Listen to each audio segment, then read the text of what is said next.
I was signed as an actor by MCA. Lou Wasserman was the head of MCA at that time, and I had a friend who believed in me, who was a close associate of Lou Wasserman.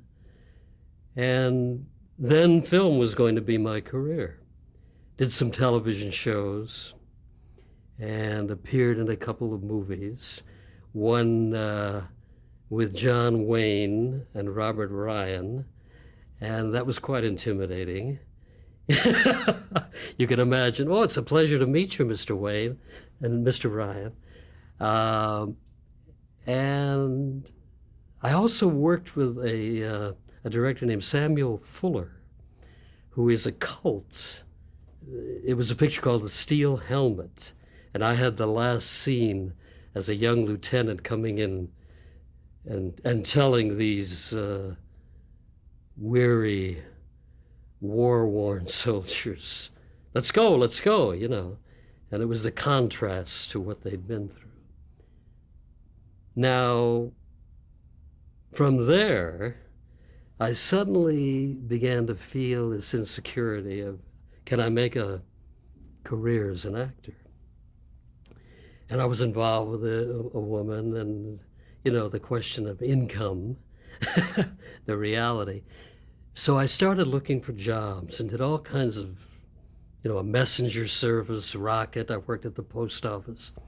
And finally, I connected with two producers. Their names were Jack Gross and Phil Krasny, and they were producing a series called Big Town, which originated in New York and then came out here to become a film series. I appeared in that as Rush, the copy boy, and was generally just a gopher. Go for lunch, carry the film to the editing rooms, sitting in on all the story conferences. One day they turned to me and they said, Lynn, how would you like to cast our shows? Now, I had never considered that as a profession. And I said, I'll try it. Now, what it allowed me to do and what became so gratifying was I was able to help other actors.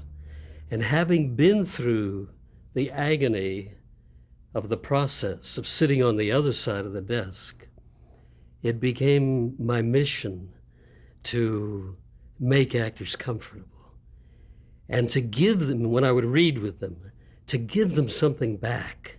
You know, not put a script in front of my face and just recite, but to get involved with them so that they could react as well as act.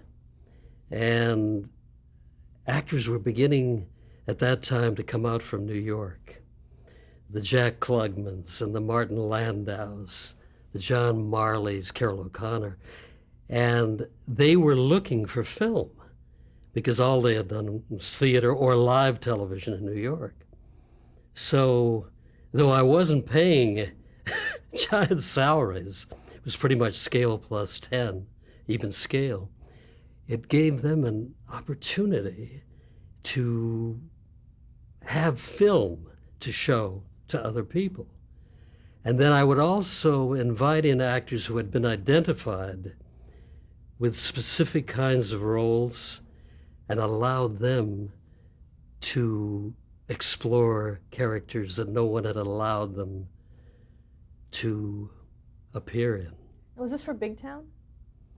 Big Town, and then one day a new show came on the lot. And I went to these two producers who had been so kind to me.